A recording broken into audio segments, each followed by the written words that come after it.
Om Shanti. Good morning. बाबा के महावाक्य सुनते हैं। बाबा कहते, मीठे बच्चे, यहाँ धारणा कर दूसरों को भी जरूर करानी है। पास होने के लिए माँ बाप समान बनना है। जो सुनते हो वह सुनाना भी है। प्रश्न है, बच्चों में कौन सी शुभ कामना उत्पन्न होना भी अच्छे पुरुषार्थ की निशानी है? उत्तर है, बच्चों में यदि यह शुभ कामना रहती है कि हम माता पिता को फॉलो कर गद्दी पर बैठेंगे, तो यह भी बहुत अच्छी हिम्मत है। जो कहते हैं बाबा हम तो पूरा इम्तिहान पास करेंगे, यह भी शुभ बोलते हैं। इसके लिए जरूर पुरुषार्थ भी इतना तीव्र करना है। गीत हमारे तीर्थ न्यारे हैं। ओम शांति। अब यहाँ पाप आत्माएं तो सभी हैं, पुण्य आत्माएं होती ही हैं। स्वर्ग में यह है पाप आत्माओं की दुनिया। यहाँ है अजामिल जैसी पाप आत्माएं, और वह है स्वर्ग के देवताओं की पुण्य आत्माओं की दुनिया। दोनों की महिमा अलग अलग है। हर एक जो ब्राह्मण है वह अपने इस जन्म की जीवन कहानी बाबा पास लिख भेजते हैं कि इतने पाप किए हैं। बाबा के पास सबकी जीवन कहानी। बच्चों को पता है कि यहाँ सुनना और सुनाना है, तो सुनाने वाले कितने ढेर चाहिए। जब तक सुनाने वाले नहीं बने हैं तब तक पास हो न सके। और सत्संगों में ऐसे सुनकर फिर सुनाने के लिए बांधे हुए नहीं हैं। यहाँ धारणा कर फिर करानी है, फॉलोअर्स बनाने हैं। ऐसे नहीं एक ही पंडित कथा सुनाएगा। यहाँ हर एक को माँ बाप समान बनना है। औरों को सुनाए तब पास हो और बाप के दिल पर चढ़े। नॉलेज पर ही समझाया जाता है। वहां तो सब कहेंगे श्री कृष्ण भगवान आज। यहाँ कहा जाता है ज्ञान सागर पतित पावन, गीता ज्ञान दाता। शिव भगवान आज। राधे कृष्ण व लक्ष्मी नारायण को भगवान भगवती नहीं कहा जा सकता, लो नहीं है। परंतु भगवान ने उन्हों को पद दिया है तो जरूर भगवान भगवती ही बनाएंगे। इसलिए नाम पड़ा है। तुम अब विजय माला में पिरोने का पुरुषार्थ कर रहे हो। माला तो बनती है ना, ऊपर में है रुद्र, रुद्राक्ष की माला होती है ना। ईश्वर की माला यहाँ बन रही है। यह कहते हमारे तीर्थ न्यारे हैं, वह तो बहुत धक्के खाते हैं। तीर्थों पर तुम्हारी बात ही न्यारी है। तुम्हारी बुद्धि का योग शिव बाबा के साथ है। रुद्र के गले का हार बनना है, माला के राज को भी जानते नहीं। ऊपर में है शिव बाबा फूल, फिर है जगत अम्बा, जगत पिता और उनकी 108 वंशावली। बाबा ने देखा है बहुत बड़ी माला होती है, फिर सभी उसको खींचते हैं, राम राम कहते हैं, लक्ष्य कुछ नहीं। रुद्रमाला फेरते हैं, राम राम की धुनी लगा देते हैं। यह सब हुआ भक्ति मार्ग। यह फिर भी और बातों से ठीक है। उतना समय कोई पाप नहीं होगा। पापों से बचाने की यह युक्तियां हैं। यहाँ माला फेरने की बात नहीं है। स्वयं माला का दाना बनना है तो तीर्थों हमारे तीर्थ न्यारे हैं। हम अभयविचारी राही हैं। अपने शिव बाबा के घर के योग से हमारे जन्म जन्मांतर के विक्रम भस्म होते हैं। श्री कृष्ण को कोई दिन रात याद करे परंतु विक्रम कदापि विनाश ना हो सके। राम राम कहा तो उस समय पाप नहीं होगा, फिर पाप करने लग पड़ेंगे।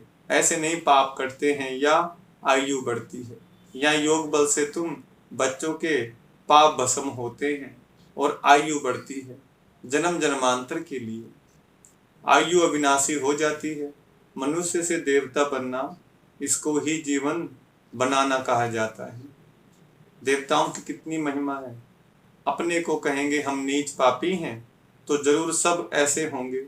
गाते भी हैं मुझ निर्गुण हारे में कोई गुण नहीं, आप ही तरस परोई। यह परमात्मा की महिमा करते हैं। वह तुमको सर्वगुण संपन्न श्री कृष्ण समान बना देते हैं।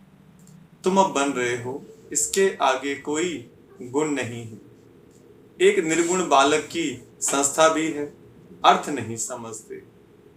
निर्गुण किसको कहते हैं? तुम बच्चे जानते हो, श्री कृष्ण व लक्ष्मी नारायण के गुणों की ही महिमा गाते हैं। सर्वगुण संपन्न, 16 कला संपूर्ण, संपूर्ण निर्विकारी। अब फिर तुम वह बन रहे हो, और कोई सत्संग ऐसा नहीं होगा जहां ऐसे कहें। यहाँ बाप पूछते हैं, तुम लक्ष्मी नारायण को वरेंगे या राम सीता को? बच्चे भी बेसमझ तो नहीं, झट कहते बाबा हम तो पूरा इम्तिहान पास करेंगे। शुभ बोलते हैं, परंतु ऐसे नहीं कि सभी एक समान बन सकेंगे। फिर भी हिम्मत दिखाते हैं। मम्मा बाबा है शिव बाबा के मुरब्बी बच्चे, हम उनको पूरा फॉलो कर गद्दी पर बैठेंगे। यह शुभ कामना अच्छी है, फिर इतना पुरुषार्थ करना चाहिए। इस समय का पुरुषार्थ कल्प कल्प का बन जाएगा, गारंटी हो जाएगी। अब के पुरुषार्थ से पता पड़ेगा कि कल्प पहले भी ऐसे किया था। कल्प कल्प ऐसा पुरुषार्थ चलेगा, जब इम्तिहान होने का समय होता है तो पता पड़ जाता है हम कहाँ तक पास होंगे। टीचर को तो झट पता लग जाता है। यह है नर से नारायण बनने की गीता पाठशाला। और गीता पाठशालाओं में ऐसे कभी नहीं कहेंगे कि हम नर से नारायण बनने आए हैं। ना टीचर ही कह सकते हैं कि मैं नर से नारायण बनाऊंगा। पहले तो टीचर को नशा चाहिए कि मैं भी नर से नारायण बनूंगा। गीता के प्रवचन करने वाले तो ढेर होंगे, परंतु कहाँ भी ऐसे नहीं कहेंगे कि हम शिव बाबा द्वारा पढ़ते हैं। वो तो मनुष्य द्वारा पढ़ते हैं। तुम तो जानते हो ऊंच से ऊंच है परमपिता परमात्मा शिव, जो ही स्वर्ग का रचयिता और नॉलेजफुल है। वही आकर पतितों को पावन बनाते हैं। गुरु नानक ने भी उनकी महिमा गाई है, जब साहेब को तो सुख मिले। अब तुम जानते हो ऊंचे से ऊंचा सच्चा साहेब वह है। वह खुद कहते हैं मुझ बाप को याद करो, मैं तुम्हें सच्ची अमर कथा तिजरी की कथा सुनाता हूँ। तो यह नॉलेज है तीसरा नेत्र मिलने की व नर से नारायण बनने की। हे पार्वतियां, मैं अमरनाथ तुमको अमर कथा सुना रहा हूँ। शिव बाबा कहते हैं हम बच्चों को पार्वती माने पार वतन की रहने वाली। ऊंचे से ऊंचा शिव बाबा है, फिर ब्रह्मा विष्णु शंकर, फिर स्वर्ग में लक्ष्मी नारायण, फिर चंद्रवंशी नंबरवार चले आओ। समय भी सत्तो रजो तमो होता है, यह बातें कोई भी नहीं जानते।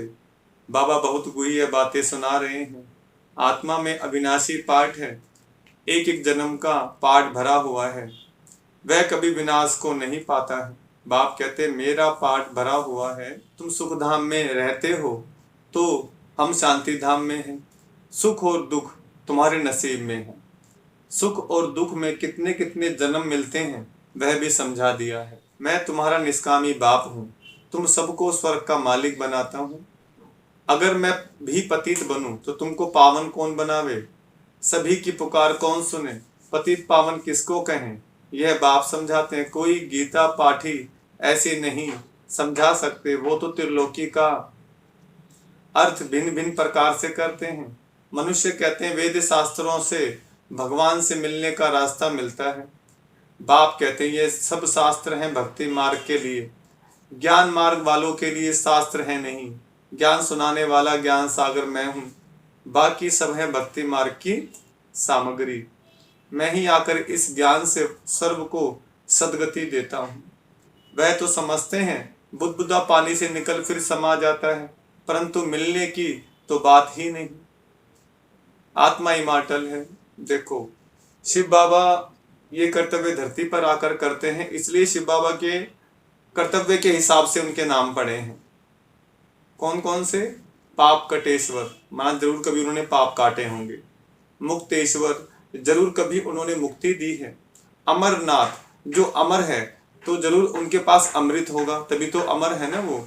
ऐसी हमें भगवान आकर ज्ञान अमृत पिलाते हैं, हमें भी अमर बनाते हैं। पशुपतिनाथ, भगवान आकर कलयुग के अंदर में क्या करते हैं, मनुष्य का जो स्वभाव पशु जैसा हो जाता है, मनुष्य जो शकल से तो इंसान लगता है, हरकतों से पशु योनि में होता है, तो भगवान आकर के उस पशु योनि से मुक्ति दिलाते हैं मनुष्यों को। तो आज परमात्मा वो कर्तव्य कर रहे हैं जो उनके नाम पड़े हैं। अभी और किसी के लिए नहीं बोला जाता है ये। जहां पर भी देखोगे शिवलिंग दिखाया जाएगा, अमरनाथ में, पापकटेश्वर में, रामेश्वरम में जो राम के भी ईश्वर हैं। तो वो जो परमात्मा निराकार आगे कर्तव्य करते हैं, तो उनके हिसाब से फिर वो शिवलिंग स्थापन हुए उनके कर्तव्य के हिसाब से। तो बाबा कहते हैं मैं भी अगर पतित बन जाऊं तो फिर पावन कौन बनाएगा। इसलिए परमात्मा सदा पावन है, सदा मुक्त हैं, मुक्तेश्वर हैं, मुक्ति देने वाले ईश्वर हैं वो। जब हम सभी आत्माएं बंधन में आ जाती हैं तो भगवान आकर क्या करते हैं, मुक्ति देते हैं। तो बाबा कहते हैं परंतु मिलने की तो बात ही नहीं, आत्मा इमॉर्टल है, वह कभी जलती कटती घटती नहीं। बाप इन सभी बातों की समझानी देते हैं, तुम बच्चों को पैर से चोटी तक खुशी रहनी चाहिए। हम योग बल से विश्व के मालिक बन रहे हैं, यह खुशी भी नंबरवार है, एक रस हो नहीं सकती। इम्तिहान भले एक ही है परंतु पास भी कर ना सके ना।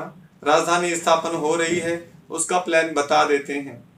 सूर्यवंशी में इतनी गद्दी, चंद्रवंशी में इतनी गद्दी, जो नापास होते हैं वह है दास दासी। दास दासियों से फिर नंबरवार राजा रानी बनते हैं। अनपढ़े अंत में पद पाते हैं, बाबा समझाते तो बहुत हैं, कुछ भी ना समझो तो पूछ सकते हो, विवेक कहता है नहीं तो वह कहाँ तक जन्म लेते। वहां भी कोई कम सुख है क्या, बड़ा मान रहता है, बड़े महलों के अंदर रहते हैं, बड़े बड़े बगीचे होते हैं, वहां 2-3 मंजिल बनाने की दरकार नहीं रहती, जमीन बहुत पड़ी रहती है, पैसे की कमी नहीं, बड़ा शौक रहता है बनाने का, जैसे यहाँ मनुष्यों को शौक रहता है ना। न्यू दिल्ली बनाई तो वह समझते हैं यह नया भारत है, वास्तव में तो नया भारत स्वर्ग को, पुराना भारत नरक को कहा जाता है। वहां जितना जिसको चाहिए उतना ले सकते होगा, तो सब ड्रामानुसार महल आदि जो क्लब पहले बनाए होंगे वही बनेंगे। यह ज्ञान दूसरा कोई समझ न सके, परंतु जिसकी तकदीर में है उनकी बुद्धि में ही बैठता है ज्ञान। बच्चों को पुरुषार्थ करना है, पूरा योग में रहना है, भक्ति मार्ग में श्री कृष्ण के योग में ही रहते आए। स्वर्ग के मालिक तो बने नहीं, अब तो स्वर्ग तुम्हारे सामने है। तुम परमपिता परमात्मा की बायोग्राफी, ब्रह्मा विष्णु शंकर की बायोग्राफी भी जानते हो। ब्रह्मा कितने जन्म लेते हैं यह तुमको मालूम है। बाप कहते हैं यह माताएं स्वर्ग का द्वार खोलने वाली हैं, बाकी सब नरक में पड़े हुए हैं। माताएं ही सबका उद्धार करेंगी। हम परमात्मा की महिमा करते हैं। तुम समझकर कहते हो शिव बाबा आपको नमस्ते, आप आकर हमें वारिस बनाते हैं, स्वर्ग का मालिक बनाते हैं। ऐसे शिव बाबा आपको नमस्ते। बाप को तो बच्चे नमस्ते करते ही हैं, फिर बाप भी कहते हैं बच्चे नमस्ते, तुम भी मुझे पाई पैसे का वारिस बनाते हो, कोड़ी का वारिस बनाते हो, हम तुमको हीरे का वारिस बनाते हो। शिव बालक को वारिस बनाते हो ना। अच्छा, मीठे मीठे सिखल दे बच्चों प्रति माता पिता बाप दादा का याद प्यार और गुड मॉर्निंग, नमस्ते सलाम वालेकुम वंदे मातरम। हम रूहानी बच्चों की, रूहानी बाप दादा को याद प्यार, गुड मॉर्निंग और नमस्ते। धारणा के लिए मुख्य सार, शिव बाबा के घर का अव्यभिचारी राही बन योग बल से विकर्मों को दग्ध करना है, योग का सिमरण कर अपार खुशी में रहना है। दूसरा, बाप समान गद्दी नशीन बनने की शुभ कामना रखते हुए बाप को पूरा फॉलो करना है। वरदान, शीतला देवी बन सर्व कर्मेंद्रियों को शीतल शांत बनाने वाले स्वराज्य अधिकारी भव। वरदान का विस्तार, जो स्वराज्य अधिकारी बच्चे हैं उन्हें कोई भी कर्मेंद्रिय धोखा नहीं दे सकती। जब धोखा देने की चंचलता समाप्त हो जाती तब स्वयं शीतला देवी बन जाते और सब कर्मेंद्रियां भी शीतल हो जाती। शीतला देवी में कभी क्रोध नहीं आता। कई कहते हैं क्रोध नहीं है, थोड़ा रोब तो रखना पड़ता है, लेकिन रोब भी क्रोध का अंश है। तो जहां अंश है वहां वंश पैदा हो जाता है। तो शीतला देवी और शीतला देव हो, इसलिए स्वपन में भी क्रोध व रोब का संस्कार इमर्ज ना हो। स्लोगन: आज्ञाकारी बच्चे स्वतः आशीर्वाद के पात्र होते हैं, उन्हें आशीर्वाद मांगने की दरकार नहीं। मातेश्वरी जी के अनमोल महावाक्य 2 लाइन सुनेंगे ध्यान से। नैनहीन अर्थात ज्ञान नेत्रहीन को राह बताने वाला परमात्मा। नैनहीन को राह दिखाओ प्रभु। अब यह तो मनुष्य गीत गाते हैं, नैनहीन को राह बताओ, तो गोया राह दिखाने वाला एक ही परमात्मा ठहरा, तभी तो परमात्मा को बुलाते हैं। और जिस समय कहते हैं प्रभु राह बताओ, तो जरूर मनुष्यों को राह दिखाने के लिए खुद परमात्मा को निराकार रूप से साकार रूप में अवश्य आना पड़ेगा, तभी तो स्थूल में राह बताएगा। आने बिगर राह तो बता नहीं सकेंगे। अब मनुष्य जो मुंझे हुए हैं, उन मुंझे हुए को राह चाहिए, इसलिए परमात्मा को कहते हैं नैनहीन को राह बताओ प्रभु। इसको ही फिर खिवैया भी कहा जाता है, जो उस पार अथवा इन 5 तत्वों की जो बनी हुई सृष्टि है, इससे पार कर उस पार अर्थात 5 तत्वों से पार जो छठा तत्व अखंड ज्योति महतत्व है, उसमें ले चलेगा। तो परमात्मा भी जब उस पार से इस पार आवे तभी तो ले चलेगा। तो परमात्मा को भी अपने धाम से आना पड़ता है, तभी तो परमात्मा को खिवैया कहते हैं। वही हम बोट को, आत्मा रूपी नाव को पार ले चलता है। अब जो परमात्मा के साथ योग रखता है, उनको साथ ले जाएगा। बाकी जो बच जाएंगे वे धर्मराज की सजाएं खाकर बाद में मुक्त होते हैं। अच्छा, ओम शांति।